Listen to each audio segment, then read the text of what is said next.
Well, I'm here back at Bont Rally. Okay, we're here back at Slip and Grip Automotive on the Bont Rally Stage, and this is our final shakedown and test before Eifel Rally. I'm going to implement a McRae pace note system in its finest now. That's what we decided to do the last time I was here with Matt Edwards. But joining us for the day, we've also got, and we've only got one here so far, but there is the Toyota Carlos Sainz Celica Owners Club. So we'll have a few of those guys here as well this morning. So we're just going to go out, head out and make our pace notes, and then we'll start and doing some serious running. Bit of flipping job there on the front. Very, very professional, Ellie. Into 6 right, 50 and 3 right, into 4 left through gate post, jump and 6 left, long, and tightens to minus at cone. Keep right over 6 crest. I think we'll be all right. Right, that's the first run over the stage. I've dictated the pace notes as I see them to Ellie, and now we're going to have a slow run back over the stage to check the notes and make any alterations that's needed. The McRae pace note system is effectively a speed set of pace notes, but it's relating around the gear to use on that corner. The notes are numbers 1 to 6.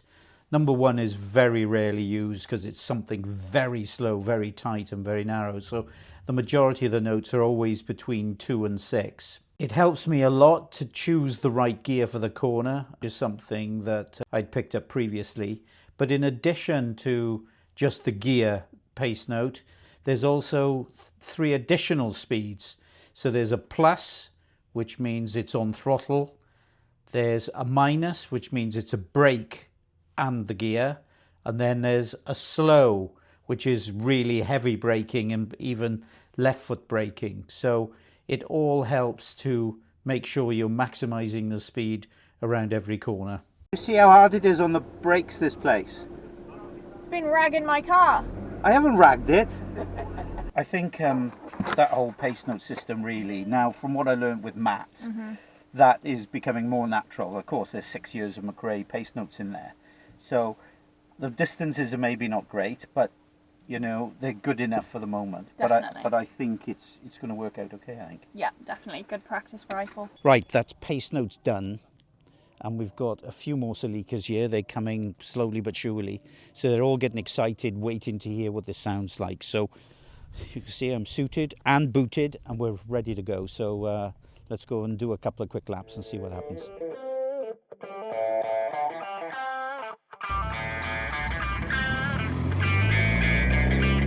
Into 6 right, 50, 3 right, and 3 left long, and 3 right, into 4 left through gate.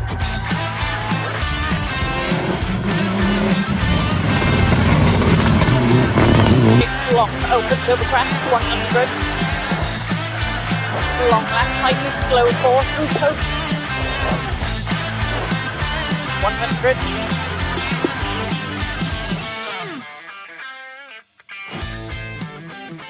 That's the first few runs done over that stage with the rally car.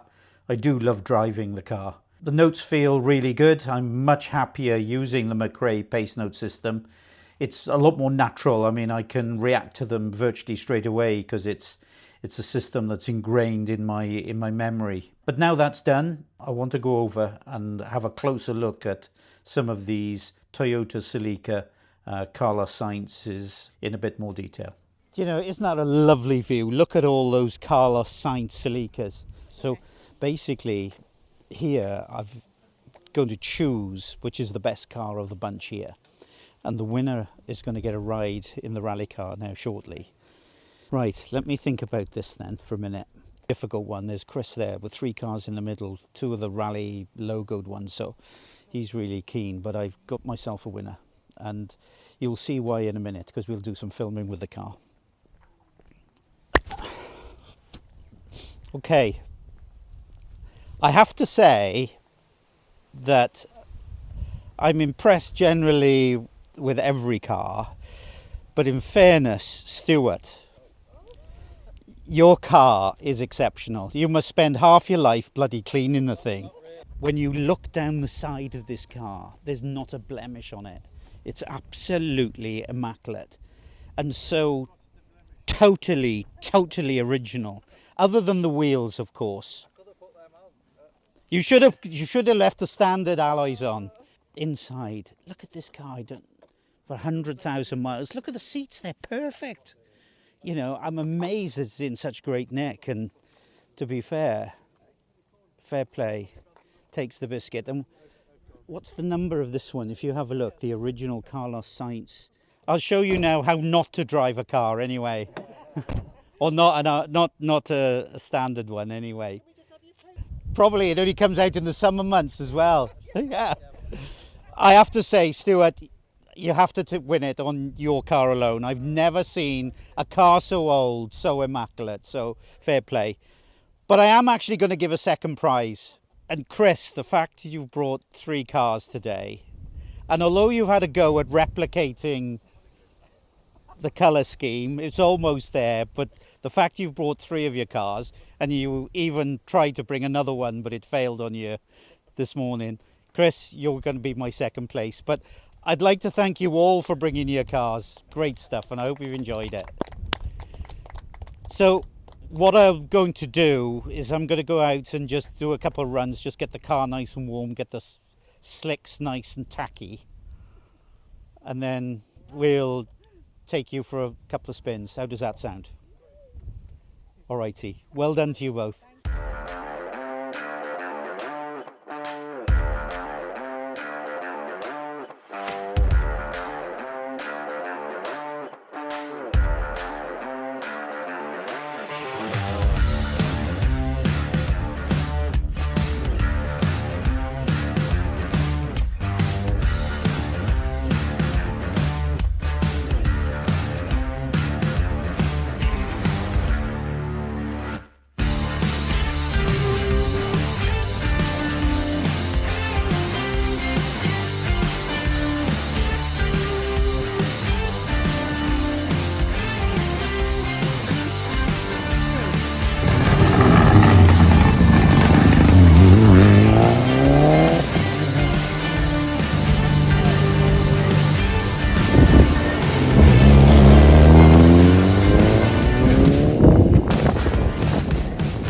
These guys have had a wonderful time today, taking in the Bont Rally test stage, seeing and hearing the Group A TTE car, and a few lucky people actually had the chance to ride in the car, which I think it blew their minds, to be perfectly honest.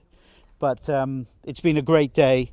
I've thoroughly enjoyed it, and I think all of these guys have thoroughly enjoyed it too. As well as the ST185 Carlos Sainz cars we have here today, there is a 205 WRC GT4, but there's also a 165 GT4, which is a very early car. Now this car is where Toyota started in the World Rally Championship in Group A, but they'd had some problems, and the 185 Carlos Sainz was introduced to cure those problems. Let's go and take a closer look.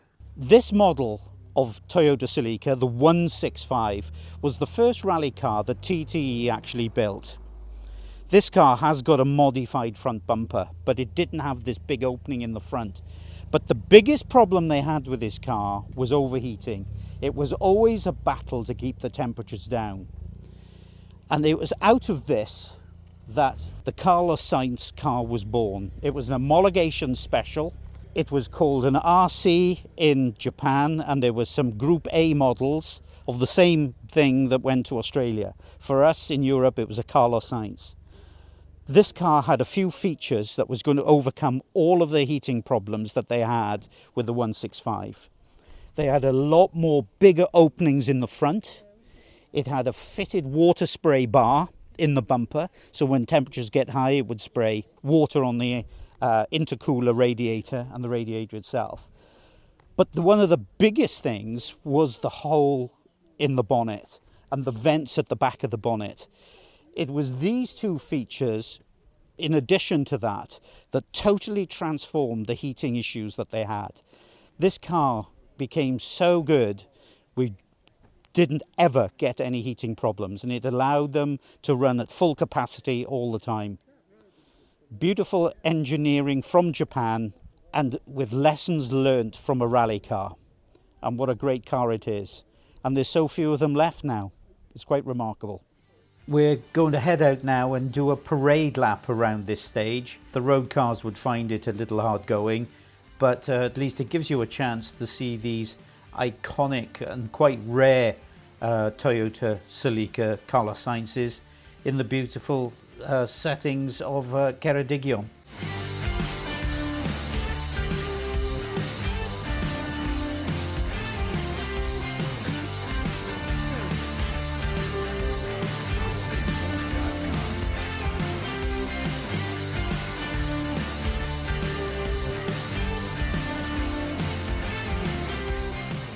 Well, that's me done with the rally car. I've had coaching off Matt Edwards. Daun has done his final prep on the car. This is now another little shakedown with these great Celica Owners Club coming to watch what goes on, and they've thoroughly enjoyed themselves. So we're ready to go for Eifel. That's the next thing for the storyline of this whole thing. We'll give you a vlog. We'll take you all the way through a journey from home to Daun, to the service park and beyond. I look forward to speaking to you from Germany.